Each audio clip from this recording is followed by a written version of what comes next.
In this video, I'll be showing you how to draw faces that are rotated to the left or to the right. Now this is leading on from my first video on drawing faces using curved guidelines. So if you haven't had a look at that one yet, do have a look. The link is in the description below, so you could have a look at that after this one or before this one as you wish, but it'll just help you to understand what I'm explaining here. I'm also going to show you towards the end of the video how this technique can also be used to draw animals. On this channel, I'll be showing you how to do art techniques, art business, and I'll be doing product reviews as well, so you can get the best from your materials.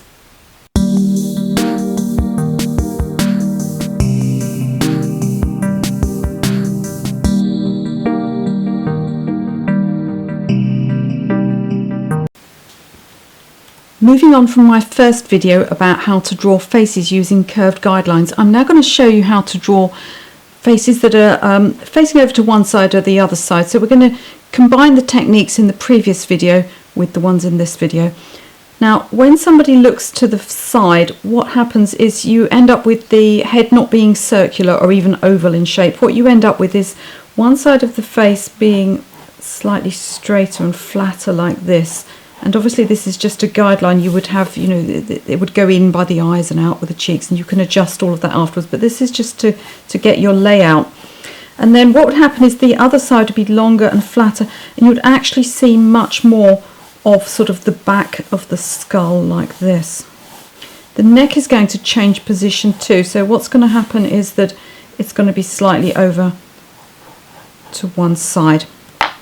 Now the guideline, the guidelines for the eyes and the nose and the mouth would still be the same proportion, so eyes halfway up, but they're going to change a little bit now. They're going to curve up and come out flatter on this side, and then the nose halfway between the eyes and the chin, and then the mouth halfway between the nose and the chin. Now the center guideline is going to be the thing that changes the most. So the center guideline is going to come right over to one side like this, and how far over it goes to one side, and it could be all the way around, depends on how far the person has turned their head. Now these other curved guidelines that we learnt about in the first video, you'll notice that the apex of these, where they are most curved, is where they intersect this first line.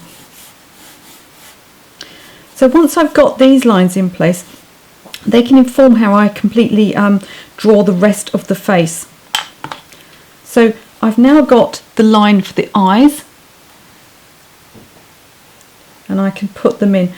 Another thing that happens with this rotation is that you'll actually see less of everything on this side of the line and more of everything on this side. The items on this side, the features on this side, will actually be bigger and wider than the features on this side, and that's because you've got foreshortening going on here.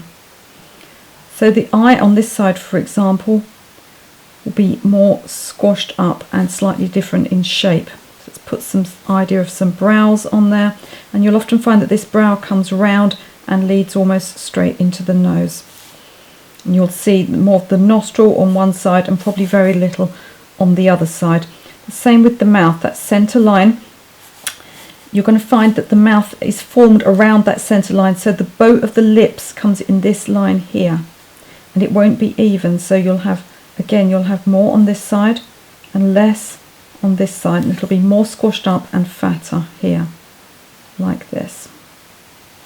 So you've got this person now, and they're going to be looking over to one side like this. As I said in the previous video, they could be looking either way. It's not about the direction that the eyeballs are actually looking in, it's about the way their head is facing. Now you'll also find that if the fringe, for instance, had a center parting, then that would come from this line here, not in the middle. So everything has moved, and it's now on this sideways rotation. The ear is going to be further in, so you're actually going to see far more of the ear. Ears are quite close to the back of the head, and you're actually going to see more of the ear like this. And then you can just pop the rest of the details in and adjust it to fit your particular person. So we're going to move on now to looking at what happens when we combine this with the previous idea of somebody looking up or down. And remember that I'm doing these over to one side. You could just as easily do it to the other side, just that I'm right-handed, so it's a bit easier for me to work this way. So we're going to look now at somebody who's not only looking over to one side, but as we learned in the previous video, is looking down. So again, the head will be slightly fatter and more squashed because they are looking down, but it will also have this larger amount over to one side where you can see the back of the skull. So you get something like this shape. The neck will be a little bit shorter because they're looking down, but it's still going to be over to one side. And the guideline again over to one side. And as we learnt last time, the guidelines, because the person is looking down, the guidelines are going to come a bit lower down in the face and be a bit more compressed. And it's exactly the same process with someone looking up. It's just you're going to do the guidelines the other way up, and they're going to be more spaced out and higher up. So we'll start to draw the rough layout of this person.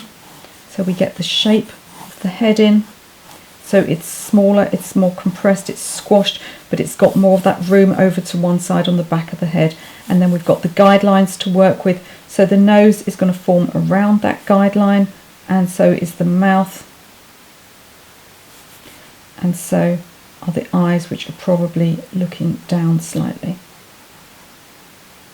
Just like last time, we're going to see a lot more of the hair because you can see the crown of the head. So any hair you've got is going to be further forward, and it's going to be more of it like so. Again, you're going to see more of the ear, but it's going to be slightly higher up this time because as you tip your head down, so the ears come up. So there you can see the difference. We've got somebody looking down, somebody just looking over to the side. Now the interesting thing about this technique is that it doesn't only work for people's faces, it actually works for animals too. So I've drawn a little bit of a cat face here. Now the reason I've chosen a cat is because they're not that dissimilar in the way the features are laid out. They've got a fairly flat face and a fairly round skull. So we're going to get the rough shape of the cat's head, which is kind of diamond shaped, I would say. And this cat is looking straight at us and slightly down. So we've got the shape of the head there. And we're going to have the center line here. He's looking straight at us, slightly down. Now, cats have their eyes similar to humans in that they're, in fact, even further lower down than humans have. So they're going to be low down. So you're going to have your guidelines like this. It's actually said that the reason we love kittens so much is because they're somewhat similar in proportion to human babies, but just cuter and fluffier. Now, of course, not all animals have their features arranged anything like people. You get things like crocodiles, things like horses, so you're not going to be able to use that eyes halfway down the head thing with them. But nevertheless, if you look at the shape of the skull, you'll still be able to find a center line. You'll still be able to find a line along which the plane of the eyes sits. So it's really important for animals to do this as well, at least for mammals, because it's going to, just like with people, it's going to allow you to set those eyes actually on the skull rather than just randomly on a straight line, which never looks realistic. So give him some ears, and we could of course give him, whiskers. Is it a him? Maybe it's a her. And we've got the little things up here. Okay, so there's an idea of how to use your curved guidelines now to combine them with what we learned in the previous video and to face somebody over to one side or to the other side, and to combine that with looking up or looking down. And just a little brief bit of fun there, just to show you that guidelines can also be used for drawing animals. I hope you found this video useful. If you did, please like, share and subscribe.